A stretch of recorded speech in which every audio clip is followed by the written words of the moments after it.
My name is Nikki McNett, and I am the Scotch mom. So first, why Scotch? I will credit my husband with this, I will. He got into Scotch and filled up this entire cabinet behind me with all different kinds of Scotch. I mean, I don't even know, there was like 60 bottles. It was insane. He then went on deployment. You know, any of you male spouses out there know deployments are rough. And I think I messaged him once and I said, so what are the rules about the Scotch? Because he was very particular about his Scotch. And his rule was, if you finish it, you have to replace it. It's like, well, that's perfect. So when my husband got home, he came home to a bunch of bottles that had been drank down till about one glass left. So technically I didn't finish any of them. So I didn't have to replace any of them, and that worked out great for me. So here's what got me on Scotch. First, I was just like, all right, hit me with the calories, right? Let's just straight up, I wanna know how many calories versus how many calories in a glass of wine. One pour of wine is supposed to be 5 to 6 ounces, right? That's insane.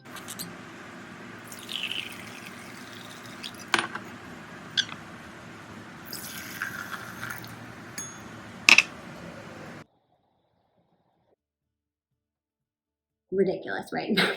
I don't know many of us that will drink a 5 or 6 ounce glass of wine. I mean, my grandma probably drank a 5 or 6 ounce glass of wine when she was, you know, in her 80s. But let's be honest, a 5 or 6 ounce pour is not gonna get us where we need to be after a day with children, okay? Especially in the pandemic. The comparison is a dram, which is what you call one drink, I guess, of Scotch, is 1.5 ounces, right?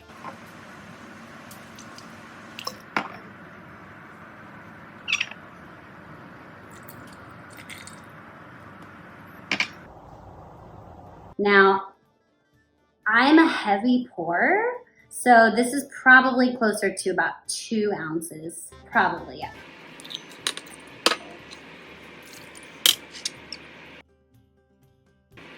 But in 1.5 ounces of normal Scotch whiskey, there are 81 calories. Now in a normal glass of wine, a 5 to 6 ounce pour, I'll have you, is 124-ish. Depends on the wine, but it's right around that.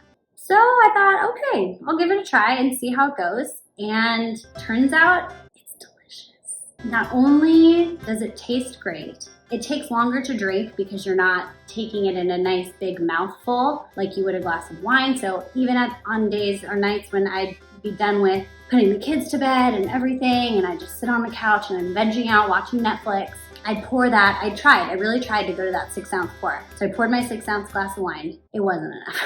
It was done.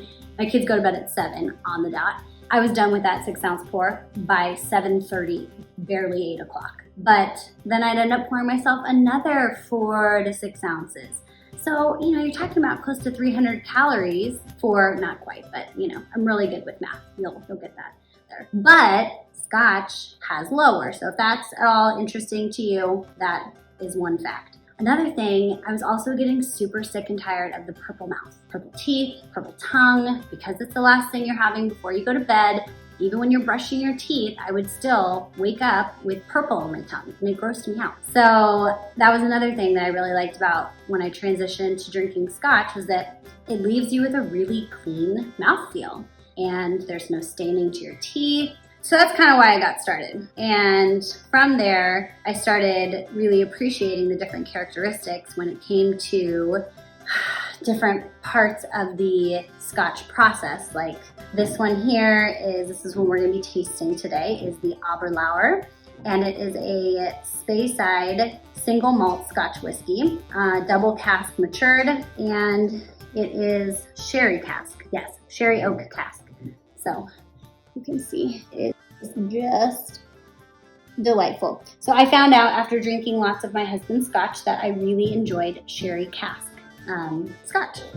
And I don't know, it's a little lighter. It's not quite as harsh maybe to get started. If you're looking at trying some Scotch, this might be a good way to get into it. So this episode is actually about Disneyland. It's not really about Scotch. I was just going to talk a little bit about Scotch at the end, but I figured before we get into it, you should probably know why I started drinking Scotch in the first place.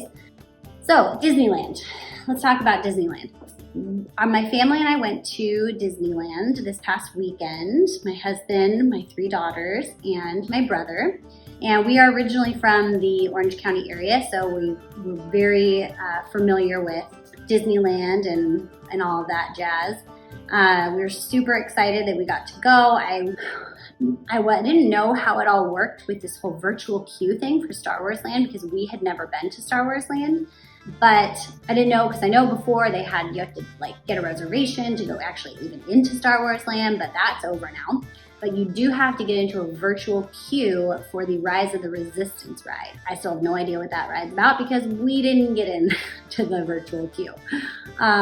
You could either get in at 7 a.m. or at 12 in the afternoon. And we decided to wait until the 12 because my parents were gonna come pick up the kids and then drive them home and put them to bed. Yes, it was fantastic. Great plan. If you at all have the ability to do that, I would highly recommend doing that because then you get to do crazy fun rides, especially if you have younger kids. Our oldest is only 7, and then we have 2 younger ones, so it was key to really getting to experience all of Disney and all that fun stuff for what we loved, Space Mountain and some of the scarier ones that they're not into. And also just having some peace and quiet was great.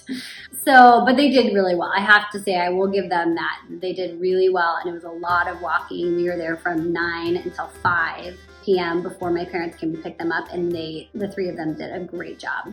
So I can't bag on them too much tonight, but don't worry, we'll get there. So yeah, we decided not to do the 7 o'clock queue, 7 a.m. queue, and tried to do the 12 queue so that possibly we could get on that ride after my parents had picked up the kids.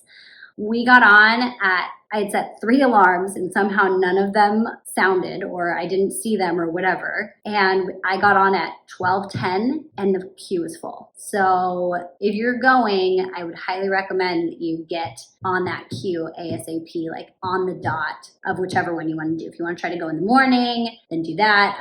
My brother had some friends recommend also that to make sure if you do the one at the 7 o'clock, make sure that you are going to be in the park right when it opens, or at least in line, because it took them a long time to park and then finally actually get into the park. I think he said that it took an hour for them to do that. So you'd want to make sure that you're going to be in the park when they actually call your time frame or whatever. Because I know if you got on the queue at 7, it could be super early, 10 or 9:30 or 10 when they call your time or your group to go on the ride. So you'd have to get there as soon as possible. Yeah, the rides were amazing with limited capacity. I think they had said that they were at 35% capacity, and it was fantastic. I mean, there's still a lot of people around, but definitely nothing like the other times that we've gone recently in the past few years. It's insane. It's nuts, right? You can't barely move without bumping into people, and you're constantly worried your kid's going to get lost in a sea of people, right? I think the most we waited for a line with the kids at least was 20, maybe 30 minutes max. We got to go on rides several times. The kids super liked it. Then we got to go on again. Oh, I want to go on again. It's no big deal if it's a 15-minute wait. Okay, sure, no problem. But when you just waited 45 minutes, you're definitely not going to do that. So I was super excited about that, and I'm really glad that we were able to experience that. I know that they're probably super booked already, but if you have the opportunity to go when they have this limited capacity, I would highly recommend it. The other thing that we did was we were able to get dropped off. Now, if you're just going and you don't have family or friends nearby that can drop you off, that's fine. I'm sure the parking is okay. You just have to make sure you plan ahead and add some extra time. But if you have that ability to have somebody drop you off, that was fantastic. Besides the fact that we got stuck in this silly queue that was literally made up and people were yelling and you're oh my God, just chill. You'll get into Disneyland. It is 8:30. We're all going to be okay. But people get real excited about their Disneyland, and yes. But anyways, after we went through that silly little queue that was totally unnecessary, so we didn't get yelled at, we ended up in the right queue. But it was so easy to get just dropped off, and we didn't have to worry about parking. And then you're It was really easy. So if you have that opportunity, if you have someone that can drop you off, I would highly recommend that too. But overall, it was fantastic, and I hope that they, start limiting their capacity a little bit more. Okay, so now that we did a little Disney review, we're gonna do our tasting. So the tasting, like I mentioned before, is the Aberlour.